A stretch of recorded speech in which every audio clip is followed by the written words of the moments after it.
Oh, thanks everyone for joining. It's actually exactly 12 noon right now by my watch. So it's time for us to get started. Thanks so much for joining us early or joining us on time. I'm sure a few more people are going to join.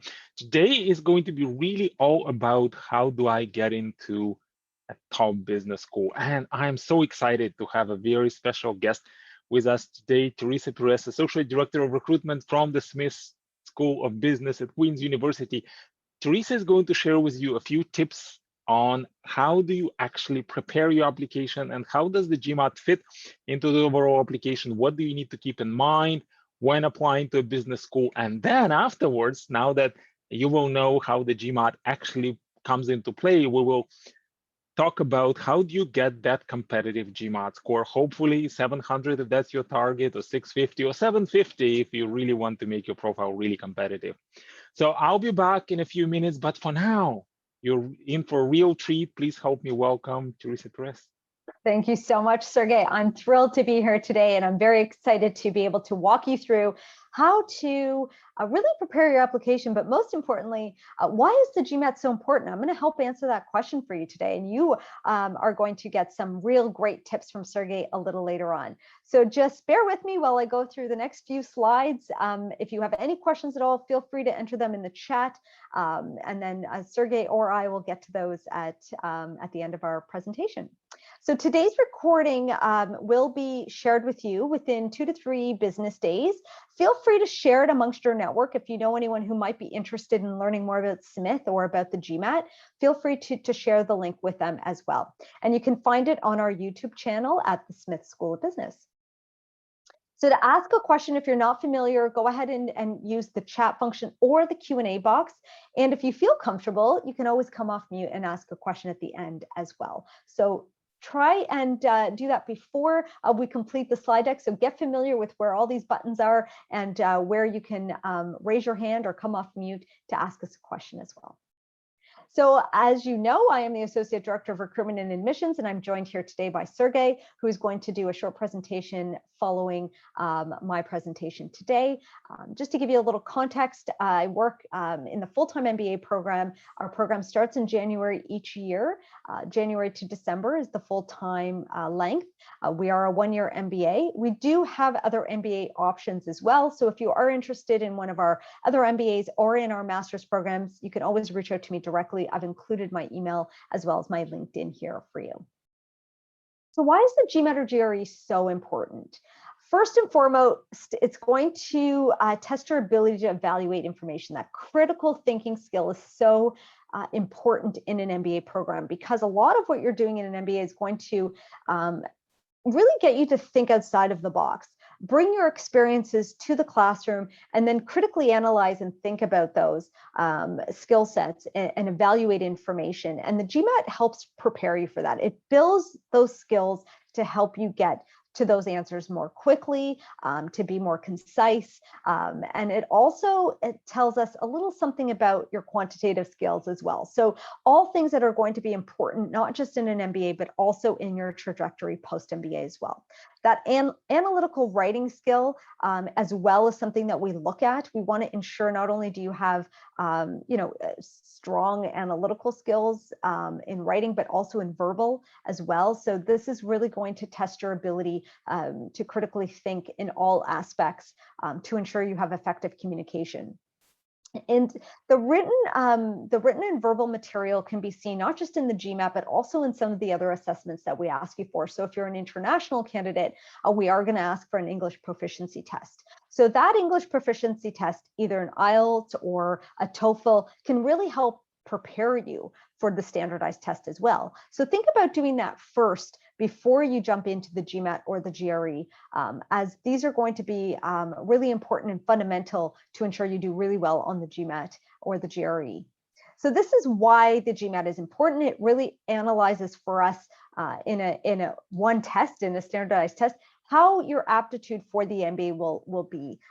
Not to say that if you score low on the GMAT or the GRE that you won't be successful, but it does help to showcase for us your toolkit your building blocks of what you'll need to really work towards when you're in an MBA. So think of this as a toolkit that you have, that you come prepared with, and then you're constantly putting in tools to build those skills, and you're going to get those through an MBA program and long after as well. So we want to ensure your success, not just in getting into an MBA program, but of course in securing a scholarship as well. So that's why it's important to do well. You can see as you go through our website some of the technical as well as interpersonal skills that we're really looking to merge. And this is why, having those preconceived technical skill sets coming into an MBA is really going to help you or get you really started doing sort of the hard work in some of the courses that you'll have in the front end of the program. We do build sort of that experiential learning as well as the real world business projects as a way for you to practice what you're learning in the MBA program. So putting into practice hands-on experience, as well as through simulations, living cases. And then of course the class instruction and discussion is really going to add to that collaboration, again, building that communication skill that's so fundamental in an MBA program. One of the areas that is so critical when you're thinking about an MBA, of course, is your return on investment. So you want to make sure that you're looking at the employment outcomes of the schools that you're interested in. Consulting and financial services tends to be the two largest areas our students move into after they've completed the MBA.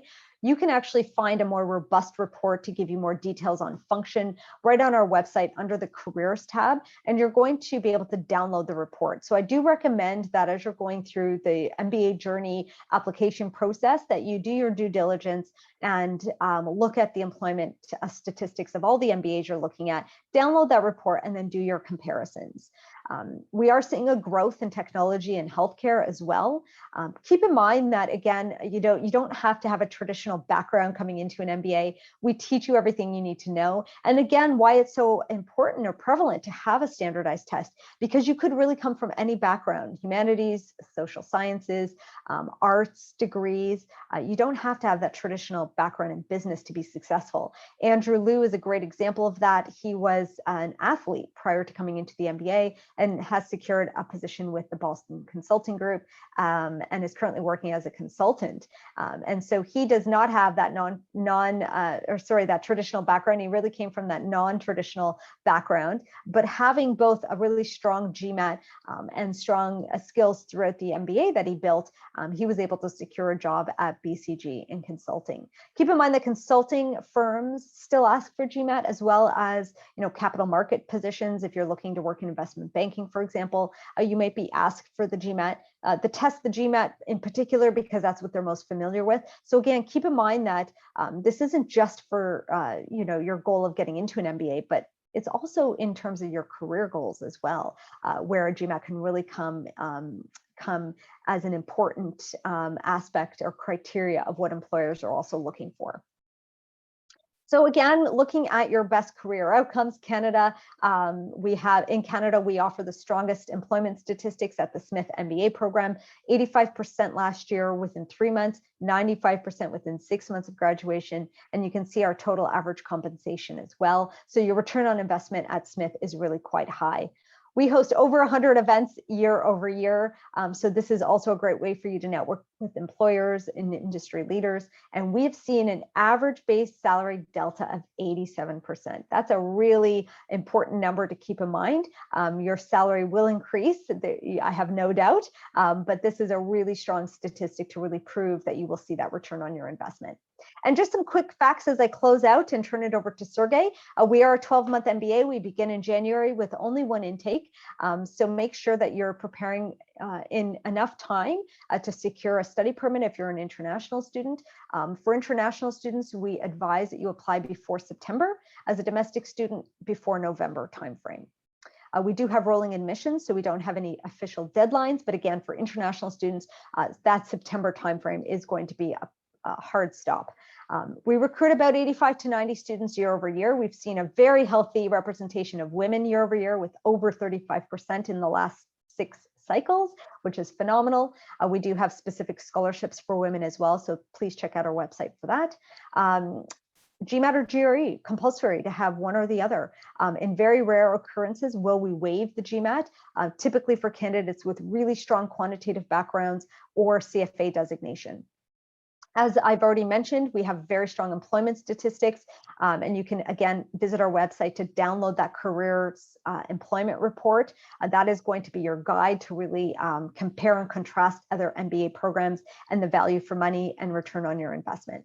All-inclusive fee, keep that in mind. All of your cases, learning materials, all of our events and coaching services are included in the cost of our tuition. For domestic students, it's $83,100, and for international students, it's $102,000, and that's in Canadian dollars. All of our scholarships are merit-based, so we're assessing everything that you give us, everything that you submit to us, we are assessing and quantifying in order to qualify you for a scholarship. Scholarships range from $10,000 right up to $60,000. So make sure, again, you're visiting our website. Feel free to jot down my email here. Reach out to me to ask any questions or to seek that preliminary assessment. Again, no fee, no obligation, online application, which you can find at smithqueens.com/MBA. I look forward to seeing your questions come through, and please go ahead and start your application at any point in time. And once you've completed that GMAT or that GRE, then we will fully assess you for scholarship and for acceptance. I want to wish you all the best. Good luck. I will now turn it over to my colleague, Sergey, to assist with sharing more information about the GMAT test. So thank you again, and Sergey, I'll turn it over to you.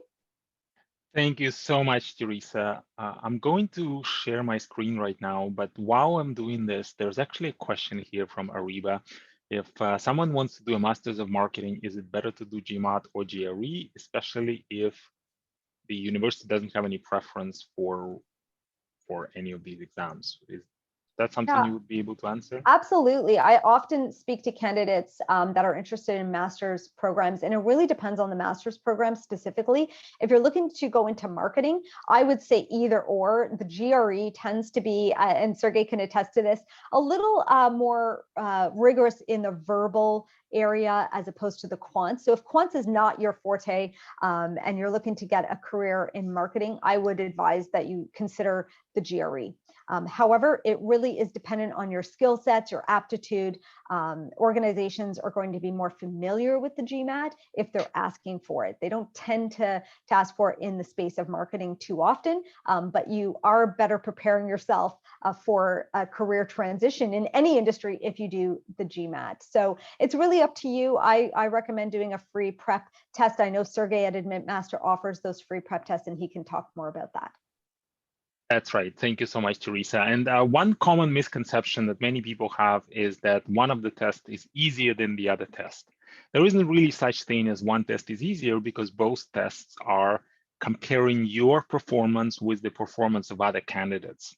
So if, let's say, the GRE were easier, then everybody would do the GRE, but yet you still need to do better than everybody else. However, there are certain perhaps aspects of the GRE that might be a little bit more straightforward. Certain aspects for the GMAT could be a little easier for people to understand. But ultimately, if you know exactly what you want and the GRE is going to help you get there quicker, then this is definitely something you can do. But if you want to keep your options open, then the GMAT is going to give you a better option. Somebody is asking what's the average GMAT or GRE score for acceptance. That is something you can find on the school's website. I believe for Smith, it's approximately 660, somewhere around there. So you can look up the latest statistics on the website. However, please keep in mind that this is just an average. The average might or might not help you get into the school. It really depends on the rest of your profile as well. All right, well, let's talk a little bit about the GMAT. Let me give you some tips. Let me show you a couple of strategies, and ultimately, let me give you a plan on how you're going to be studying. If you would like to share where you're coming from and how much studies have you done in the chat box, just so that I understand a little bit better where you're coming from, that'd be great. I noticed some familiar names here in the list of attendees. So for some of you, it might be a nice refresher of what you might already know, what you might already learn. And for some of you, it might be something completely new. Now, before we begin, I wanted to show you a question, a real question. Oh, there's some people from India, some people from Montreal. Awesome. We actually have people, according to the registration list, from all over the world. And we have a lot of people here on the call as well. So thanks again for joining us. Now, I wanted to show you a question that for some of you might take you outside of your comfort zone. That is intentional because my purpose of taking you a little bit outside of your comfort zone would be so that you can learn something important. Because every time you're getting slightly uncomfortable, you're learning, you're adjusting, you're adapting. And that's really the whole idea of keeping that open mind when you're studying for the GMAT. So here's what we're going to do. I'm going to give you a question. Again, some of you might have seen this question if you've been to our seminars before. Some of you might not. So if you haven't seen this question yet, then don't worry, you're going to see one now. So here's the question. I'm going to give you about 20 seconds to read it.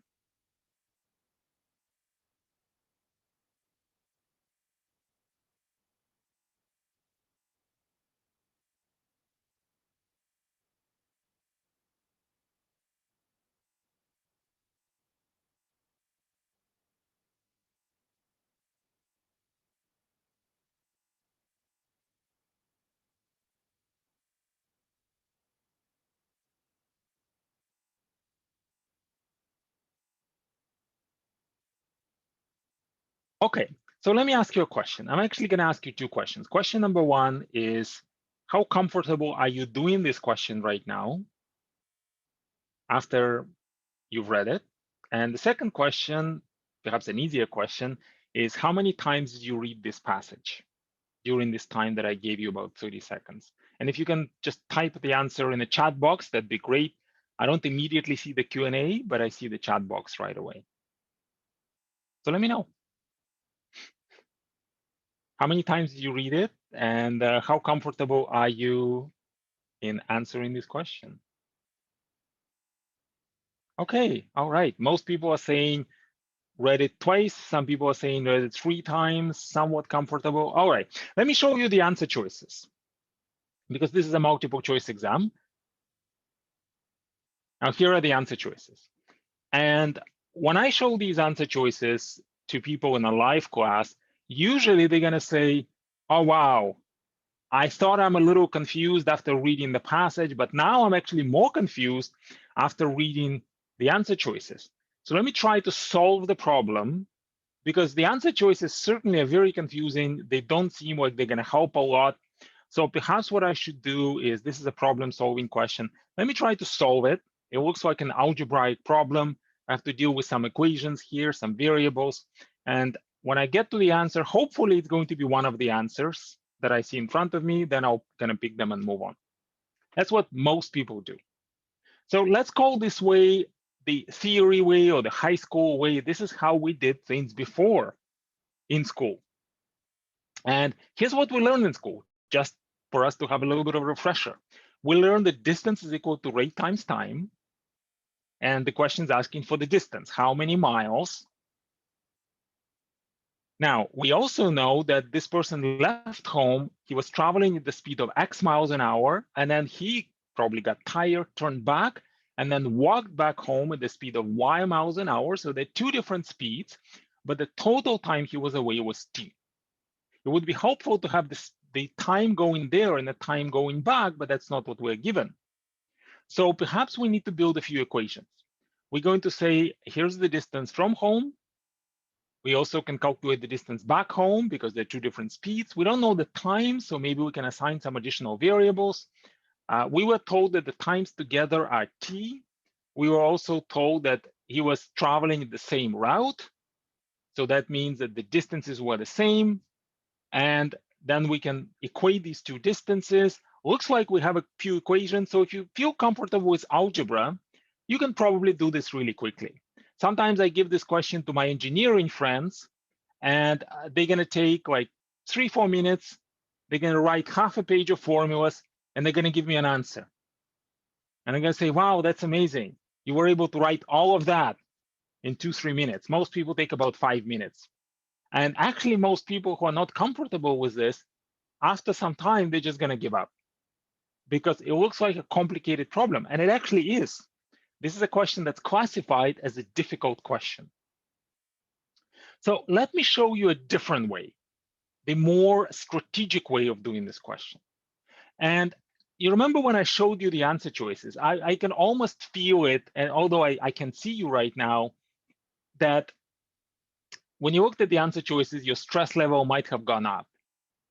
It would have been nice to see numbers in the answer choices, but when we see these variables and these formulas, usually that means that the question is more complicated than we thought.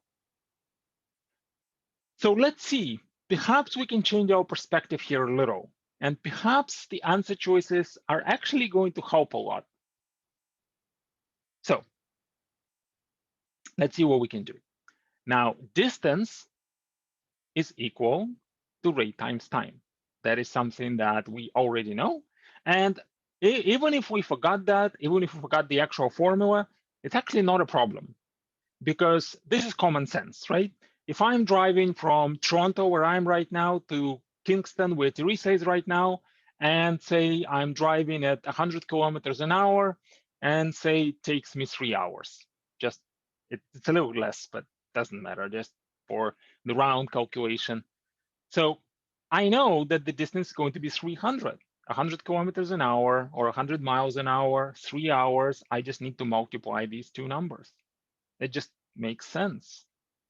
Now, just for full disclosure, if you ask me to do anything else with these numbers, I'm going to say, well, no. Like, if you would say, well, how about we add these numbers? So I'm driving at 100 kilometers an hour for 3 hours. So the answer is 103. Now, of course, it makes no sense. We don't add the numbers that measure different things. So knowing that we normally multiply speed and time, we can now look at the answer choices and see if there are any other answer choices that don't do that. For example, answer choice B is trying to add speed x to time t. I mean, how can we add speed and time? That's kind of like saying 103 kilometers an hour, or like what? So that makes no sense, right? B cannot possibly be the right answer. And if we keep looking through the answer choices, you would notice that D also can't really be the right answer, and neither can E. So now we're down to two answer choices. And the beauty of having two answer choices left is that only one of them could work. So I can look at one of them, whichever one I want, and if it's right, that's great. And if it's wrong, that's also great, because now I found the one that's left. So just to be more efficient with my time, I'm going to look at answer choice A. Now, A gives me the ratio of two speeds, which is miles an hour divided by miles an hour. And it's essentially like saying somebody's driving at twice the speed of someone else. While the twice is actually a factor, it's just a number. It doesn't really measure anything. It's not like somebody's driving at twice miles an hour. Like, no, it's just a factor. So if I divide x by y, I'm going to get some sort of a number. And then I'm going to multiply this number by t, which is the measure of hours. So after doing all of that, A is going to give me an answer in hours. But the question was how many miles? So what's left? Well, the only answer choice that's left is actually C. And we can do this in 30 seconds. Now, notice how much math have we done here? None. So what's the chance of us making some sort of a computational error? It's zero, because we haven't actually done any math. We relied on our higher order understanding of how things work. And essentially what we've done is we've demonstrated some very important skills in tackling a difficult question with limited time, perhaps our limited knowledge of algebra, and yet we were able to get to the right answer. That's really what the management skill is about. That's what you're going to learn when you get into a business school. Now, many people are not going to be comfortable with this approach. They're going to say, all right, well, now that I've learned what the right answer is, let me go and check that this is indeed the right answer. Let me go and do all the math, all the algebra, and then I'll be completely confident that this is the right answer. Well, let me ask you a question. Why would we do that? We've done something here that helps us understand with a very, very high degree of certainty why 4 answer choices are wrong. And then we know there are only 5 answer choices, so one of them has to be right. And I spend a lot of time speaking with people or responding on different GMAT forums, and very often I would actually see, even from many GMAT instructors, who are going to say, you really have to be careful, you really have to be comfortable doing the algebra. You really have to learn all of the algebra here in this question, and then maybe sometimes you can do this, but you really have to know the algebra. And my answer is, why? That's going to make our preparation so much more painful, and it's not necessary. Here, we don't really need to know the algebra. You might wonder, well, on how many questions in general in the GMAT would I be able to use something like this, some sort of an approach that's similar to this? Of course, now there are different approaches, there are different types of questions, but I think you would be pleased to know that well over half of the questions could be done in a similar way, well, not exactly using the same strategy, but in a similar way with very little math. And you're hearing this from a person who have a master of mathematics. I'm usually the first person to tell people the less math you do, the more reasoning skills you do, the higher the score that you're going to get. And in fact, that brings me to an important point. Please don't take my word for it. Let's ask people who make the test. Here's what they're going to say is they're going to say most people misunderstand what the test is about. Most people think it's about knowing some sort of a subject matter. And that being math. Now, you need to have some basic knowledge of math. Yeah, for sure. You need to have some basic quantitative skills if you want to learn in a business school, because you need to be able to read the financial statements. But does your business school really care whether you know an area of a trapezoid for the business school? Probably not. Do they really care whether you have these higher order reasoning skills, that you can work under pressure, that you can make some good decisions, then you can have the confidence of using the strategies that are a little higher level? Absolutely. So that will actually change the way that we're studying for the test as well, because this is going to be the test that's not testing our knowledge. And this is going to be a big mind shift for a lot of people, because we've been told in school that knowledge is power. I remember this from my high school, many of my high school teachers who taught me that knowledge is power. And in fact, a lot of people told us that. But see, right now in the 21st century, knowledge is no longer power, because if I want to know something, all I need is Google. Every knowledge I can possibly want to have is on Google or your favorite search engine. So what is power? Well, the power right now is your ability to use the knowledge, and ultimately, it's your ability to apply the skills. And that's why in the past, during the time when our school system was designed 150 years ago, people didn't have the knowledge, didn't have the Google. So our high school system was designed to give people knowledge. But right now, because the knowledge is everywhere, we need to change the way we think. And that's why the business schools are really on the forefront of the cutting edge of the next level thinking, because in order to solve 21st century problems, we cannot use 19th century school system. We have to be retrained. And I love this analogy. I'm going to give you a couple of analogies as we go on. If you want to learn how to swim, reading a book on swimming is not going to be sufficient. We really have to start swimming. And we really have to develop the skill and put in the effort, because knowing how to do this, what I've just shown you, and having the confidence requires a ton of practice. Learning the formula is easy. I can learn the formula in a minute. But practicing this so that I can perform on the day of the test, that's what takes weeks and perhaps months. And that's what also requires a plan, a strategy, and a structure.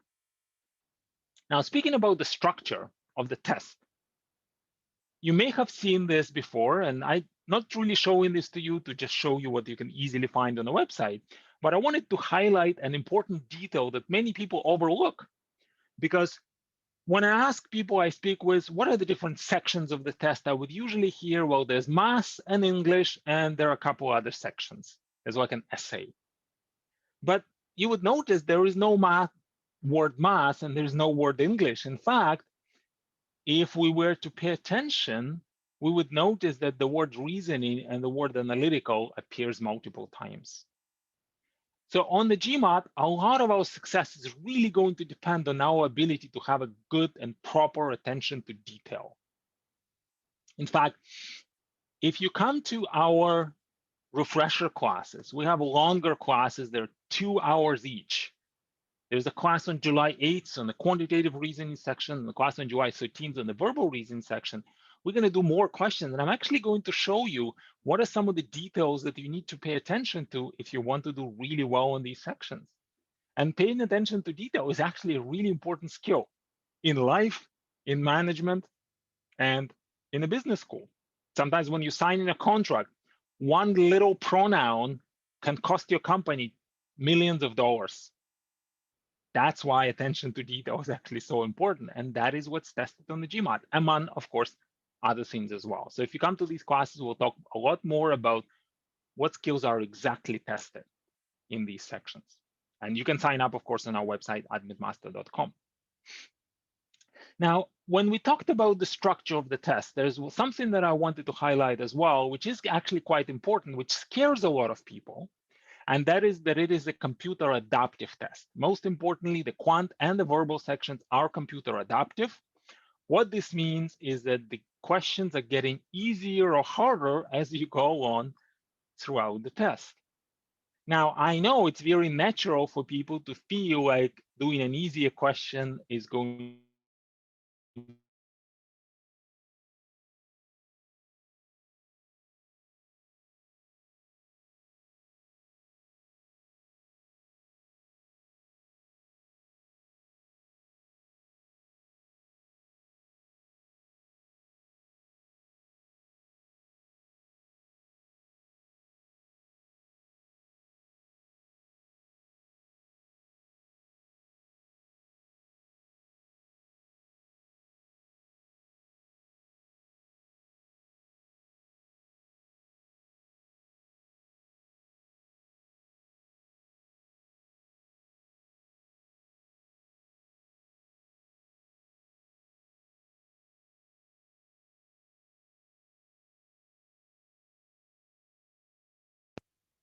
All right, somebody just mentioned that my sound dropped, so thanks very much for letting me know. I just corrected it. All right, awesome. Whenever there's technology, there might be technological problems. So if we know that we need to expect seeing hard questions, then we're going to get trained for this, right? If you want to run a 5-kilometer run, you're going to train very differently than if you want to run a marathon. That is why we will be trained actually to deal with a 4-hour test. That's why our classes, if you come and take our live classes, they're 4 hours long, because we want you to train for a 4-hour long exam, or almost a 4-hour long exam. This is kind of like taking your brain to the gym. You can think about that way. Now, speaking about how do we actually prepare? There are a gazillion ways to prepare.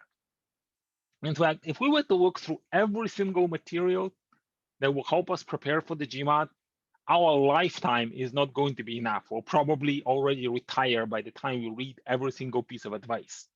So let me give you some of the highlights so that at least you can start making decisions of what direction am I going to take my preparation to. And perhaps just to start, I'm going to share with you my journey, how my preparation worked, and then perhaps you can relate to it, and perhaps you can follow what I did as well. And if you have a slightly different background, then perhaps you need to do something else. And I'm going to give you a couple of pieces of advice as well. So here's how my prep worked. I realized very late that I need to do the GMAT. I made the decision after Christmas, after the new year. that I want to go to a business school, and I realized I need to do my GMAT. Now I looked it up. It was a number of years ago, and it was an online exam. It was a computer-based exam at that time, but it was in the early 2000s when I was doing my test. So I downloaded the software from MBA.com. I did a practice test. By the way, always a good advice to take a practice test before you even begin studying, because you want to know what's your assessment, right? If you go in, let's say, to a chiropractor and you have some back pain, the first thing the chiropractor is going to do is check you up. The same thing here. If you want to have a good, efficient plan, well, we got to know where we're starting from. So I did the first practice test and I scored 650 with no preparation whatsoever. I had no idea what to expect. I scored 650. And then that also helped me understand what was missing. And I realized that I was missing some terms in English because I've always studied before that in a different language. So I reviewed some of the theories, I brushed up on some of my foundations, and I took the next practice test afterwards. And my next score was 700. And for the purpose of my application, that was a pretty good score. So I realized that I probably don't really need to study anymore. I just need to go and do the test. And I did, and I took my test, and my score was 750 on my first and only attempt. And the whole process took me exactly 2 weeks. Now, just in case you're wondering, I wanted to show you my score report. As you could see, I've done it in February, and I decided after the new year. So it took me a couple of weeks. I did my test, and I scored 750, 99th percentile. And I'm showing this to you not to impress you. It impresses me. I think that's really cool. And in case you're wondering, however, Sergey is not a genius by any means. I do have a rocket science degree, but I did not come up with rockets. I've learned how to make rockets from other people. And the only reason why I was able to get into that university is because I learned in my middle school and my high school how to deal with very difficult problems. So I had very early education. Since I was less than 10 years old, I started learning the strategies that I now use on the GMAT. So my secret to success is not that I'm a rocket scientist, but I got really, really lucky in school. I learned a lot of these strategies very, very early. So when I needed to prepare for the GMAT, all I had to do is review a few foundations. That's it. I already had the skills. I already knew how to think outside the box. And this is my math teacher. He was a really, really amazing teacher, one of the best in the country. He won multiple awards. I got extremely lucky to study with him. He taught me all of these strategies, and of course, everybody else in our class. And a lot of people after our class went to some of the best universities in the former Soviet Union. So perhaps because I got this training so early in my career, first of all, I really love studying, and I did really well in all of my standardized tests that I've ever done. But I also became, at some point, a GMAT instructor, and I teach other tests as well, because perhaps is my way to continue the legacy. And I wanted to show you a quote from one of our recent students who took a course last year in 2020, just when the pandemic started, when everybody was kind of freaking out what's going to happen.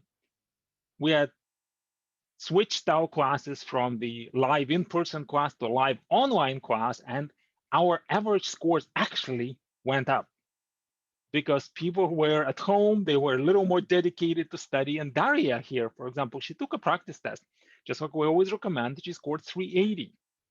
Most people are going to be really discouraged, but she actually said, look, I know I need to work hard. What is it that I need to learn?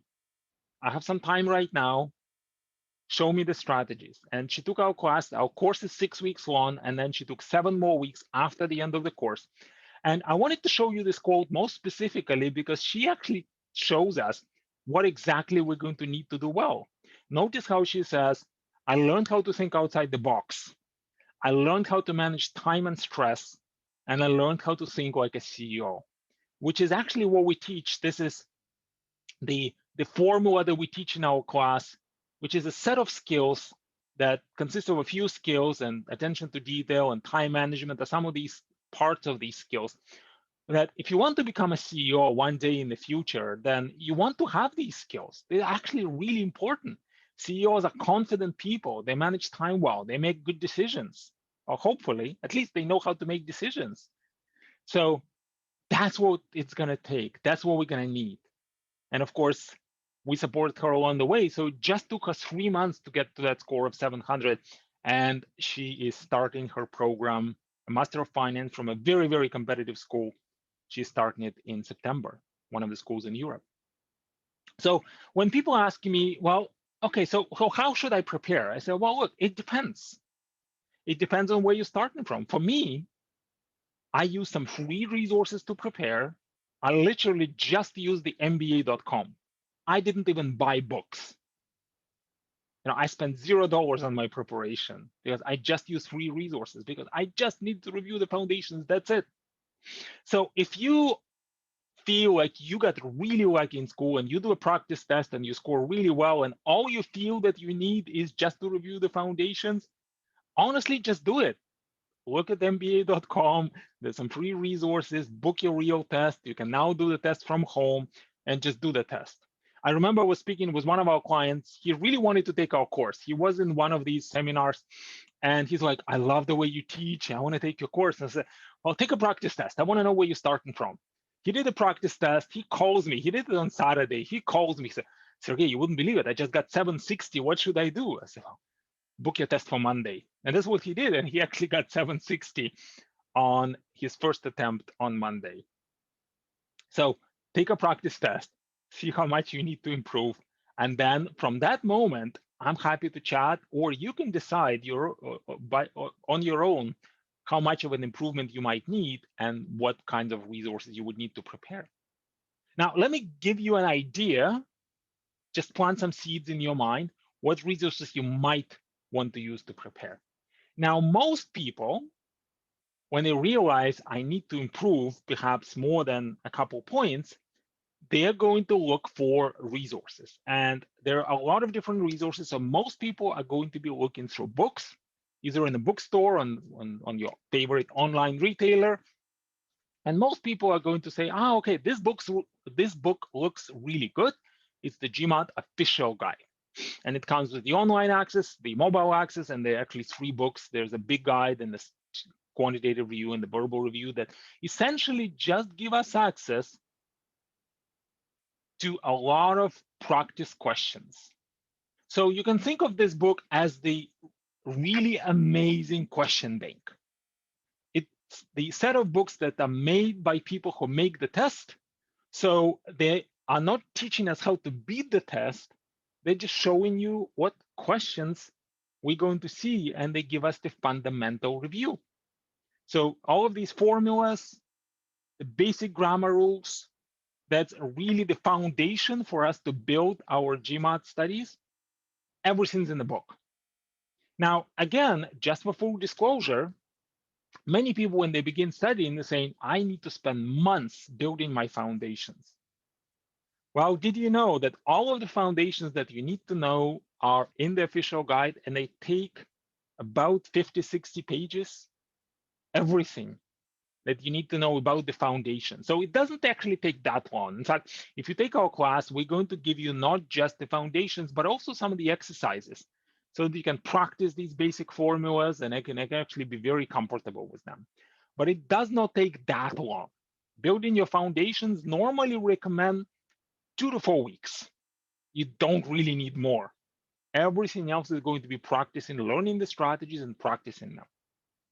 Now, if these books don't really teach us the strategies, they just give us the questions and the foundations, where are we going to learn the strategies from? Oh, that's a really good question. I'm glad you asked. Here come the strategy GMAT books. Now, if you think about the way that the GMAT books are written, there are 2 types of books. There are books that are written by people who make the test, which is the official GMAT guide. And there are books that are written by test prep organizations. Let me give you just a few examples without really naming any names or doing any product placements. If you look at the titles of these books, you would notice that they're all written by people who teach GMAT classes. So all of these books were written for the purpose of using them in a class. So how most people use these books, they would read the book because there's assignments from the book, and then they're going to come to a class and the instructor is going to teach them the really valuable strategies. Now, initially, test prep organizations didn't really sell these books, but then they decided it's actually a good idea. Why don't we go and sell the book, let's say for $20 or $30 or a couple $100? People are going to read the book. They'll realize the strategy is actually not in the book because the strategies are, of course, what we teach in a class. And then they realize they need to come to a class. So it's a really good marketing. And that's what all of the test prep organizations do that publish the books. Now, the drawback of publishing the books is that you can't put a real question in a book. So all of the questions written in these books are actually questions that are written by the GMAT instructors. And these are, while they are somewhat representing what's going to show up on the test, they're not really real questions. So they don't really represent it as well because they have to be simulated questions. And because there's so many different books, then sometimes in a live class, I would ask people, well, tell me how many books you have. Like how many people have more than 3 books? And like half of the class puts up the hand. How many people have more than 5 books or more than 10 books? And I'm like, what percentage of them have you read? Right? And many people are like, well, I read one, but I don't know. Which one should I use? So here's a tip for you. And the tip is, if you want to study with books, there are a few things you need to keep in mind. And I just want to give you some bare facts, and then again, you can decide. Now, the books definitely should have a place in your studies. The important thing about the books is that books teach us the theory, but they don't really teach us the skills. Right? Most of the books are teaching us just the foundations. Because again, that's how the test prep organization that write these books, that's how they use them. You read the foundations, and then you come to the class. So we do similar things, but instead of asking you to read the book, we actually give you exercises to do. They are online, they're a little more fun, but we'll also give you a little to read from the official guide. Now, the books also have a lot of different theory. And what's interesting is that some parts of the GMAT are so much more important than other parts. Let me give you an example. The concept of prime numbers looks very simple and most people overlook it. The concept of, let's say, combinatorics, combinations, permutations, you choose 3 people out of 5, how many of these people are female? These questions are actually, usually for most people, would be a lot more difficult. But did you know that combinatorics is usually 1 or 2 questions on the exam? And questions that deal with prime numbers can take up to half of the questions on the exam. So what should we really pay attention to? What should we really focus on? The books usually don't tell us what's really important. And of course, we already know the books are written by test prep organizations. The one thing about the books is that they have a lot of really useful things. But if you have a question, you can't really ask. And here's another thing. Statistically, and that's not just about the GMAT, but across all of the help prep, self-help books, only about 10% of people read past the first chapter in any book, any self-help book, nonfiction book. Let me give you an example. Darini was actually in a class with Daria. She tried to study for about 4 years. And we were laughing when we connected on the phone for the first time. She was telling me how she has all these books on the bookshelf. And once in a while, she's going to pull these books out. She's going to read a few pages. Her stress level is going to go up. She would try a couple of questions. She would get them wrong. And she's like, this is not for me. So eventually, she's like, I got to draw a line in the sand. I'm going to start studying. What do I need? I need the structure and I need good people around me. So she joined our class and it was one of our first online classes. So people were having a lot of fun. This was really a way to connect with people. And she actually, interestingly enough, they did the test almost on the same day as Daria, and they got the same score. And for Darini, because she was trying to study for such a long time by herself, she almost gave up on doing this quickly. She was telling me that she gave herself as a minimum of 6 months. She was going to try to apply to start her MBA in 2022. And when she went for the test in July 2020, she got 700. She actually couldn't believe it. It was a funny story. She said, I walked back into a test center and I asked them to check if they gave me the right report. She said, I saw my name on it, but I thought there's some sort of a technical glitch because this shouldn't have happened. I shouldn't have gotten 700.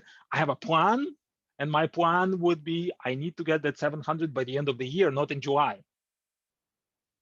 So she was actually so excited, but also a little sad because she was studying for the GMAT. She started actually working her application, and she also got into a really, really amazing school, and she's starting this September as well, a year earlier than she wanted. So where can you get this structure? How can you be a part of that community? Well, if you join our class is actually very unique because it's not just a course. It's essentially an all-inclusive program. And the way it works is you come and you join us, and we're going to work together for as long as it takes. We give you free retakes to join our class for a year. We're going to give you all the books, all the online study materials. We'll support you along the way. So we have office hours every week. We have 3 personal tutoring sessions that you can use anytime in a year.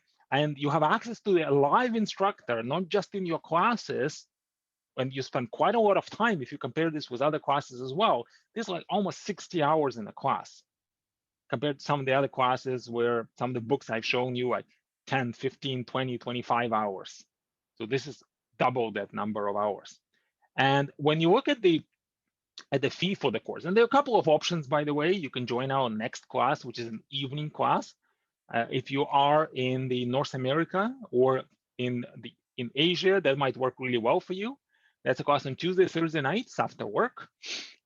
Or if you are, let's say, in Europe, or also if you're North and South America, the weekend class might work really well for you. And we also have a lot of clients from Africa right now who are joining this class, Nigeria, Congo, from different countries, South Africa. So this is a class that's on Saturday and Sunday morning, and it's essentially the same course. It's just a different schedule. Now, we do have a very special offer for you. If you were to register and go on our website and book your seat, book your consultation to actually join our class before this Sunday, you're going to be able to save $200 on any of the future live class, July, August, and we also now have scheduled until the end of 2021. So when you look at this class, some people might think that it's expensive. You know, it's $1,500 Canadian or $1,300 US if you register in advance. And the regular price is a little bit higher if you register at the last minute. That's why it's a really good idea to register in advance. So if you think about this, when you look at some of the self-prep courses, sometimes they look a lot cheaper, right? Some of them are, let's say you go in the GMAT forum and there's the course that's recommended by many people there because the company is paying to the GMAT forum to actually promote the class. It's $399 for 6 months. But if you think about this, most people are going to need it for 12 months because it takes more than 6 months to just go over the material. And then usually that doesn't really include a personalized study plan because it's all online. If you want to ask questions, if you, let's say, were to use these 3 hours of private tutoring, it's usually about $300 to $400 an hour. It gets really expensive if you want to talk to someone. Of course, just accessing the software is cheaper. Most of the teaching methodology online is really all about the content. It's much more about the foundations. And I'm actually quoting one of the instructors from one of these self-prep companies that actually saying, oh, you got to know all the math. So why? You don't need to. Just learn the skills. Now, a little bit of math is important, don't get me wrong, but you don't need to be an expert in math. And now this particular software just covered the math, so you need the verbal software as well. You're going to need some mock exams. The test is not, or the software isn't really adaptive, so you learn everything, but not what's really important. You don't get hard copy books. So even though the entry point is like $399 or $299 or $99 a month, then by the time you're done, it really adds up. Whereas if you join our program, it is an all-inclusive program. So we work on a different model. It's an all-inclusive fee, and for that fee, you get everything you need to prepare, including the live classes and including working with the instructor, working with other people in the class, and a lot more focus on the skill. The foundations are important. We're still going to teach them to you. That's why we have a lot more hours in the class. We're also going to give you a lot of exercises, a lot of resources to review your foundations at home at your own pace. So if you register for our next class in July, you're going to have time to prepare. Now, we do have an unconditional guarantee as well. See, this is like an all-inclusive vacation. You can go on vacation for a year as much as you want. You can come back to our class. You can continue being a part of our community. You can continue coming to our office hours. You have some tutoring. You have access to our resources as well. So there's really a lot of the things that are included. It's a one-time investment that helps you get guaranteed the score that you need as long as you're willing to put in the effort. That's really important. We're going to teach you everything you need to know. We're going to support you, but you have to do the test. Now, speaking statistically about the success of our students in the class, on average, our students get scores of 670 and improve by 180 points. It is quite a lot. We like to believe we have the best students in the world. And the only reason why it wouldn't be higher is that not everybody needs a 750. Sometimes people come to us and say, I just need 650 or I just need 600. So we're going to give you a plan. You're going to work until that level. And if you want more, that's great. It's okay to change your mind. If you say, I want 600, but you eventually get 750, 760, that's completely okay. In fact, I wanted to show you one quick example. Fiona actually came to us and said, I just need 650. I'm busy. She's a nurse. She works in the emergency room. So I don't have a lot of time during the week. 650 is enough. She called me 7 months later and said, Sergey, I just got a 760 score. What can I do with this amazing score? I'm like, Fiona, wow, that's amazing. How were you able to manage a 760 score? She's like, I realized I actually enjoy studying. You guys taught me a lot of great strategies. I love practicing the GMAT. So I thought, well, why not? I'm going to keep practicing. I have about 4 or 5 hours a week. I'm going to keep doing this until I hit that 760, top 1%. And that's what she did. And that's okay. She took the time and she was really committed. And that's what we want to see if you would like to join our class. Now, some of you might say, I don't have 7 months. I want 760. I have 6 weeks or 2 months. I'm ready to work really hard, just like Brian did. He joined our class in January last year, and he said, I'm moving to California. I start a new job at Google. And if I don't do my GMAT in 2 months, that's it. But I'm ready to work full time. And that's what he did. In just 6 weeks, actually, just a few days after the end of our 6-week course, his course finished on Sunday. He did his test on Thursday, just to give you an idea. He got a score of 760 first attempt. Because he needed a really, really rigorous plan that he followed. Now, this is our live class. If for whichever reason joining our live class is not practical for you, we do have self-prep options as well. Now, the GMAT Mastery on-demand option is almost like a live class. The only difference is that you're watching class recordings instead of joining a live class. So while you can't ask questions in real time, the instructor is still there by email, and you still have 3 hours of private tutoring, and you have a dedicated instructor. We recommend this option for practical purposes. If it's possible for you to join a live class, it's going to be the same, but a little more enjoyable. But if you have a schedule that just the live classes don't really fit, then the GMAT Mastery On Demand is an amazing option. Now, for some of you, you might say, well, I just need to review some foundations and I just need to do some practice. So we have an option that's comparable to other options that I was mentioning, but this option, the GMAT Express Self-Prep option, covers both quant and verbal. You have access for 6 months. It's $349 US or $419 Canadian. And it's an adaptive platform. So it has a lot of practice questions. And you can actually say, I just want to do 10 geometry questions, let's say 10 triangle or right triangle questions, and I only want to do the difficult questions. And you see lots of analytics, and you see lots of different little videos to review. So it's an amazing option if you do decide to study by yourself. We normally recommend if you've already been studying a lot and you just need maybe 50 to 100 point improvement, that might be a really good option for you. You can actually register for a demo of either of these options. You can see some videos at admitmaster.com/offer. So ladies and gentlemen, I'd like to invite you, if this is really important for you, to really commit to this process of mastering the GMAT and mastering the application process. So where do we go from here? Well, first of all, if you would like to join our live virtual classes, the process is going to be go on our website. There's an enrollment form. You're going to fill it out, and then we're going to get back to you, and we'll make sure that this is the right option for you, and then you'll be able to book your seat. We offer these refresher classes with 2-hour classes on both quant and verbal, and the next class is on July 8th. You can take a completely free practice test at trygmat.com. And you can actually go and if you check this admitmaster.com/offer regularly, sometimes we actually have a draw for the GMAT Express course. So keep coming to that. And once in a while, and we're also going to keep in touch with you by email. If we do have a draw, which we do several times a year, then you can win this free course. It's a GMAT Express course. Otherwise, come and join us, register for a consultation if you would like. And actually what I'm going to do is, just to make things easier, I'm going to launch this quick poll. If you'd like for us to chat one-on-one, I'd love for us to chat. Just let me know. Teresa, if you'd like to chat with Teresa, she just posted a note. Actually, let me repost it here so that you can all see it. Okay, there you go. So this is a note from Teresa as well. We are going to be following up with you by email. I will share with you some of the resources we talked about. I will share with you the video recording of this class in case you would like to review it as well. I will also share with you some of the demos to some of the options that we talked about, the free practice test, as well as Teresa's contact information.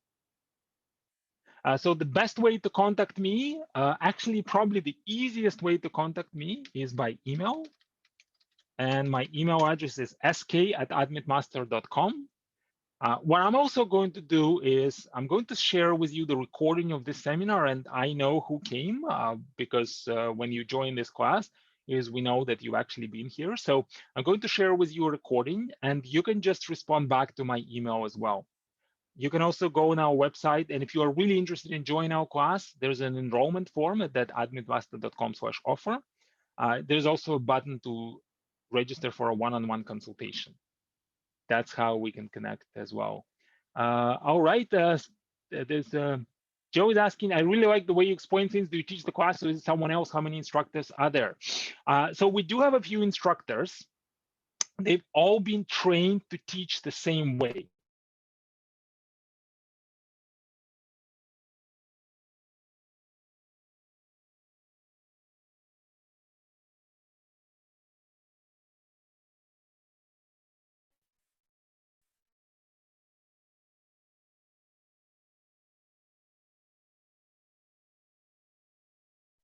Make sure that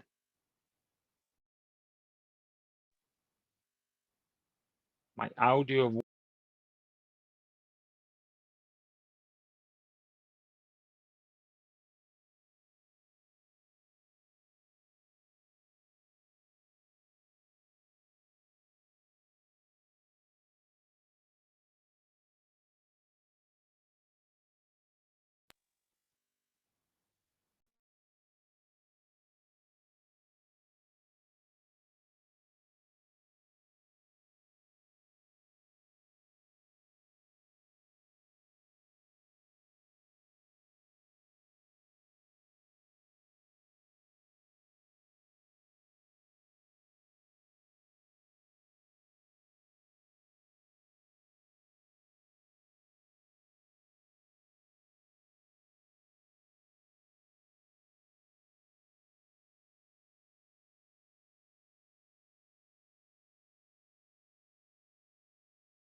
All right, sorry about that. Again, another technological difficulty.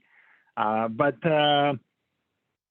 right, so there were a couple of questions. Do I teach the class or is it someone else? So as of right now, I do all of the office hours. So you're gonna have a class with me every week where we are going to go over some of the questions, some of the homework questions that you do. The online classes, we have a few instructors. They've all been trained to teach the same way and the same strategies. We just tell different jokes. If you would like to know who is teaching our live classes right now, most of our live classes, live online classes, are taught by my colleague Tristan, and you can actually see a short video about him on our website, on the homepage, admitmaster.com. I'm also going to send you a short video by email so that you can see exactly how Tristan's teaching. He is amazing, by the way. He's been doing this since 2009, so what, 2010, 11 years, almost 12 years. He's really, really good. Okay, somebody was asking, is there a way to connect with four master students that got into the school that I'm aiming, GSB and HBS? Yes, absolutely. So we do have a community, which is a really nice and supportive community. We have a community of everybody who studies for the GMAT at the same time. There are a few hundred people there who are now going through the process of studying, and some of them are applying, some of them have already been accepted. We also have a community of our alumni, and these are people who went to some of the top schools. So what you could do is when you take our class, we're going to invite you to join our alumni group, and you're going to be able to connect with anybody who went to these top schools. We do admissions counseling as well, so we can guide you through the application process. You can also go on our website, admitmaster.com, and you can Google us, and we have a few different locations throughout the country and some locations in the United States. We are originally from Canada. We've been around for many years. So you can also look through reviews and what some of the people are mentioning. And if there's anybody you would like to get in touch with, if there's any name of the person that as you read in the comments, you'll say, I'd really love to speak with this person, then let me know and I can do my best to put you in touch with this person where people went.